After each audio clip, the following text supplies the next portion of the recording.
Programang ito ay rated SPG, striktong patnubay at gabay ng magulang ang kailangan.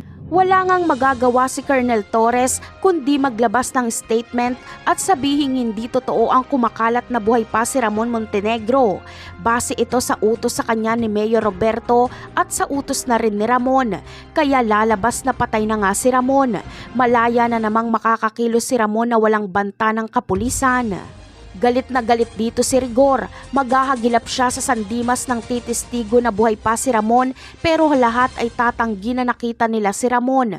Kampi kasi ang mga taga sandimas kay Ramon na tanggol. Mas gusto nilang si Rigor ang mawala. Habang si Mando naman ay bagamat alam niyang buhay si Ramon ay sasabihin niya rin na patay ito. Dahil kapag mapatunayan na buhay si Ramon ay masisibak si Mando sa pagkapulis. Sila kasi ni Rigor ang gumawa ng report noon na patay na si Ramon. Samantala, dahil lalabas na patay na si Ramon at nagsisinungaling lang si Rigor, ay makakalaya na itong si Marites. Ang ikinaso kasi sa kanya ni Rigor ay pinatakas umano ni Marites si Ramon. Pero dahil patay na si Ramon ay nagsisinungaling lang si Rigor.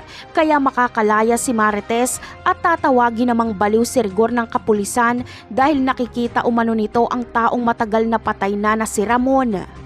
Habang si Mayor Roberto naman ay personal na pupunta sa presinto para kausapin si Marites.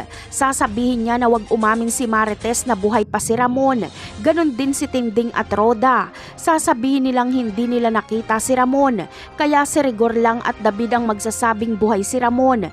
Kahit si Santino ay hindi maniniwala kay David at Rigor. Sa ngayon ay lahat ng iutos ni Ramon kay Mayor Roberto ay susundin ni Mayor. Dahil kailangan niya ang pera ng mga Montenegro para sa parating na eleksyon.